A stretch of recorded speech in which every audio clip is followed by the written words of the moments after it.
Yo, what is going on, guys? My name is Hutcho362 here, and I'm your coach of the Portland Timbers. And today, guys, we have our Week 1 match of the All-Star Showdown League in its 4th season.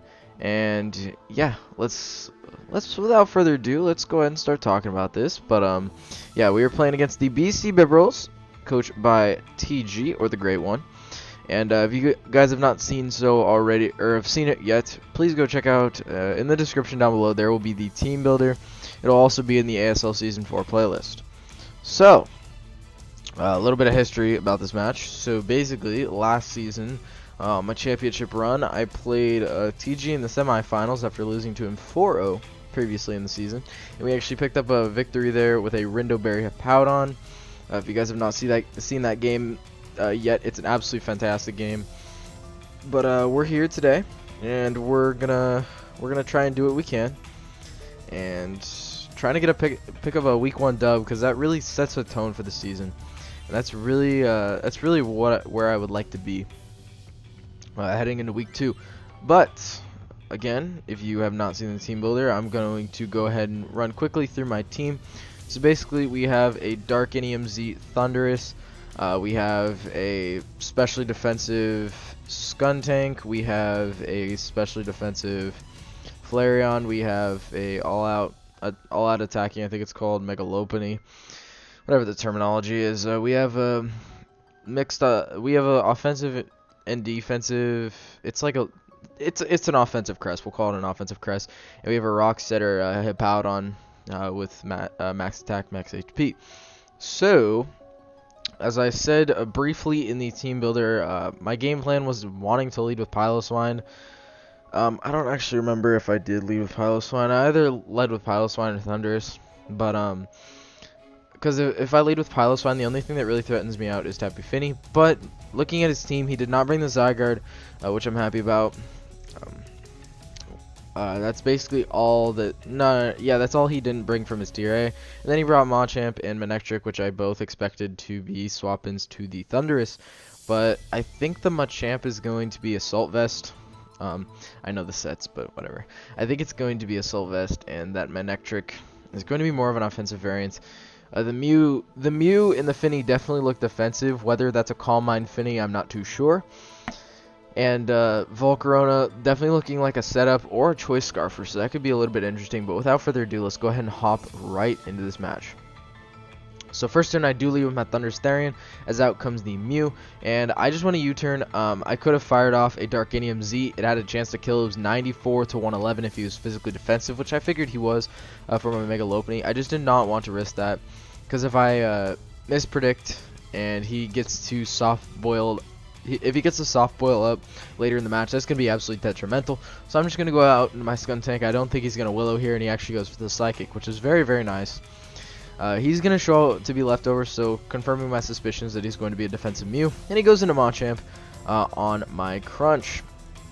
Now this Crunch tells me that he has HP into his Machamp, so further making me think that he is a Assault Vest. I'm going to go ahead and swap right out here, since close combat like Okos me, and he's actually going to make the prediction and knock off the leftovers on my Cresselia, which is okay. This shows him that I don't have full HP investment, but I'm just going to go ahead and go for the Moonlight.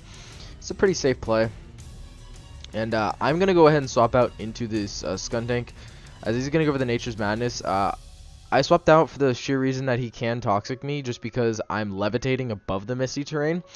So I thought, like, TG's a very good prepper, so I thought he would bring that. Otherwise, Skuntank can take the Toxic. I don't really care about the Nature's Madness, like, that's fine.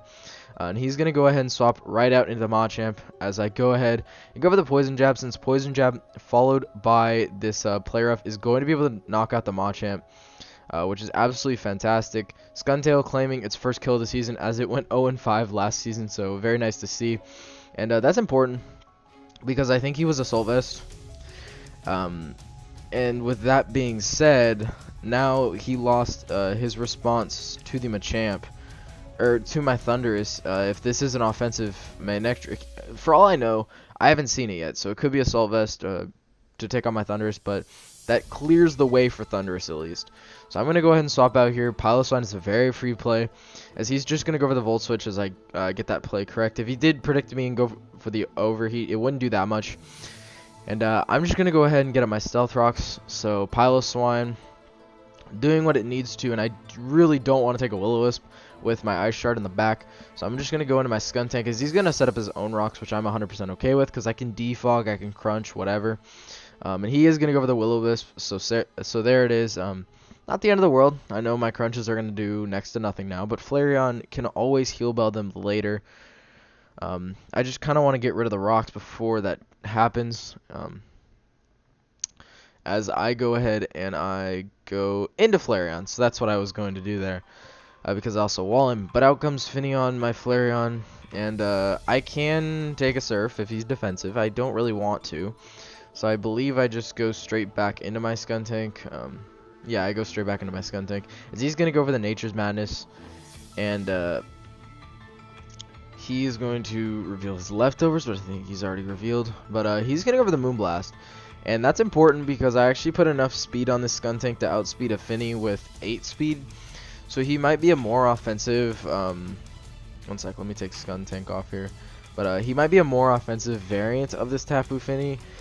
But it's good information to know. And this gives me my Thunderous. And I know my Thunderbolt doesn't kill. It doesn't kill here.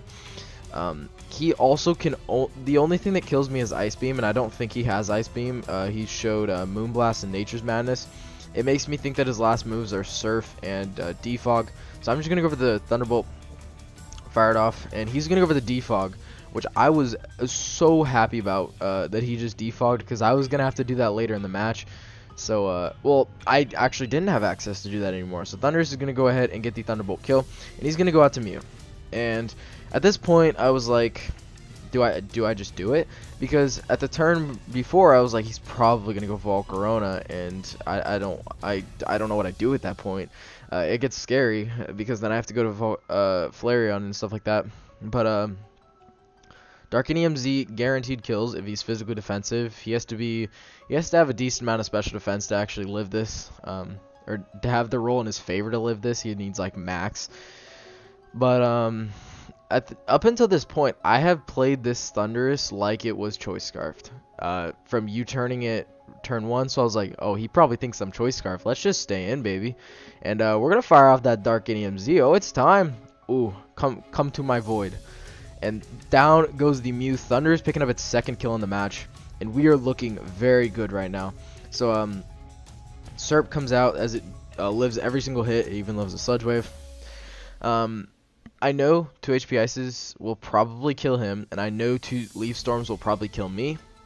But the thing is, I don't want to go into Flareon in case he has the HP Rock, just because the threat of Volcarona is still there.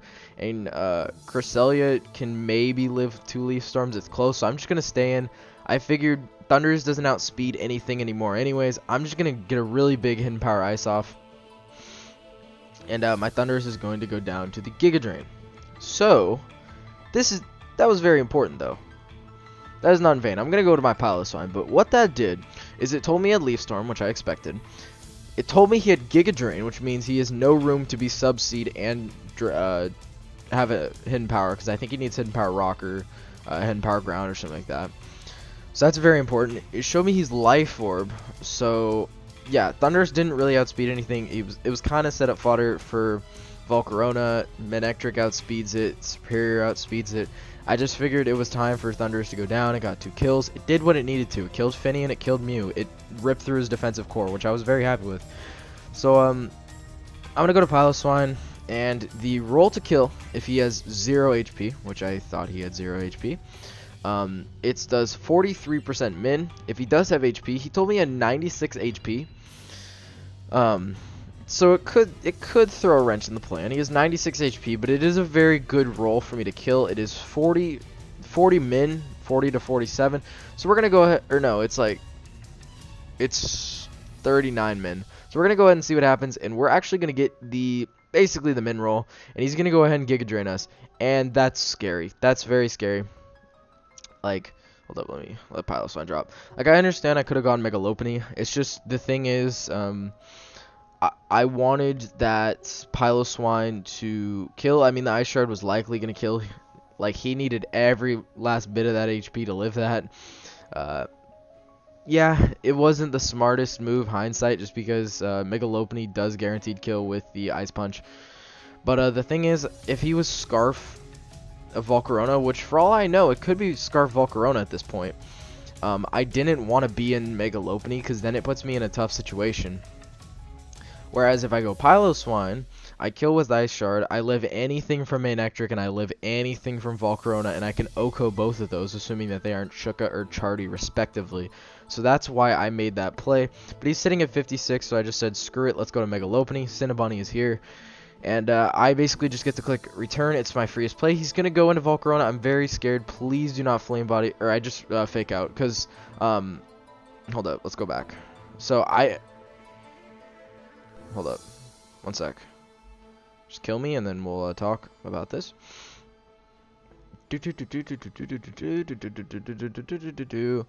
So, basically I come into my Megalopony, and seeing as though that the Ice Shard didn't kill, I thought he had a lot of HP. So return slash ice. Well, return was a roll to kill, and I didn't want to Ice Punch just because if he Ice Punches, then it doesn't guarantee follow up kill Volcarona. So I figured, let's just fake out. It's a safe play. If I fake out into return or Ice Punch, I can kill this thing regardless. I know he's not Yachi, or else he would have popped it on my Ice Shard. So let's just go for the fake out, get some for sure damage off. I'm praying that he is not Flame Body. He went for the Flame Body here. He doesn't get it here, so we're good to go. And we're going to go for the return. We're going to get rid of the Volcarona. Moment of truth. No Flame Body. We are good to go. So this Manectric is going to come out here. I have two options. I can Drain Punch, which does like... It does like half-ish.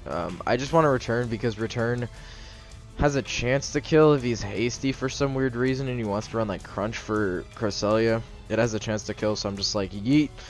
And he proves to be Choice Scarfed, so I'm just going to go for the return. See, it almost killed there. But it also puts it in Guaranteed Raid for Fake Out. But I'm going to hop into my Cresselia. Hindsight's 2020, I should have Drain Punch, because Drain Punch followed by another Drain Punch would have killed that. And then Manectric goes down, and then Megalopony basically just sweeps from there. Doesn't really change the differential since Cress is going to be able to soak up this Thunderbolt. And the nice thing is that I have an offensive Cresselia. I'm going to go for the Moonlight. I just wanted to see what he was going to do. That Leaf Storm is going to do a considerable amount. The next one's going to kill. This Ice Beam is going to come through and kill the Serperior since we have a lot of special attack. Which is very nice, and Cresselia is going to be able to win me this game. Manectric is going to go for Thunderbolt, does not crit, no paralysis shenanigans, and we're going to be able to kill it with Psyshock. So while I'm going to be updating the records, I'm going to go ahead and talk about this. So, I was very happy with this win. TG, I don't feel he played it his best. He said that as well. He made a couple of interesting plays, like staying in with Mew, or just going into Mew on my Thundurus, but I guess he thought it was Scarfed, which I don't blame him. I played it like a Scarf Thundy. Defogging with Finny, I don't think that was a misplay. Just for the simple fact that he needed Volcarona to win that game. Going into Volcarona wasn't a choke. He tried to Flame Body burn me. I understand I would have done the same thing. But yeah, we are going to pick up the 3-0 victory. Misplays on my side, really just the Piloswine. I don't think it was a misplay, though. I just got a very unfortunate low roll, because if I get that max roll, I actually 4-0 him. Instead of, if I go Megalopony, there's a chance that I only 2-0 him, because I lose Megalopony and then I have to sack something to Volcarona. Then I actually might not have a way to beat Volcarona. I would have to Flare Blitz with Flareon, get a very good roll, and then go to my Piloswine and hope that Ice Shard kills. So I just felt that going with Piloswine was my better way.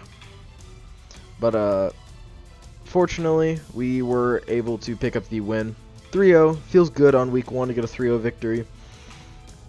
Megalopony had 1 kill, Thundurus had 2 kills, Skuntank had a kill, and Cresselia had 2 kills. So yeah, we spread the kills pretty nicely. Unfortunately, Piloswine died without a kill. It's unfortunate, and Flareon just didn't get a kill, but he didn't die, and he helped out the team. But yeah, again, I'm gonna say it a lot just because it's TG, and I don't expect to win most games against TG just because he's such a good battler. And the fact that we're heading into week 2 at 1-0 with a +3 differential, it makes me feel really good. And I really need to carry this momentum because we're going to have a finals rematch already in week 2. We play Keister next week, and Keister's got a great team. Mega Charizard X Starmie, Tangrowth, Nidoqueen, Thundurus Incarnate, threats like that. It's definitely going to be an uphill battle. But yeah.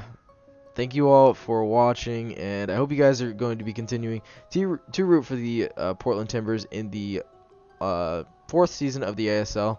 And please leave a like down below, subscribe if you have not already, and I will see you guys in the next video. Thank you, and goodbye.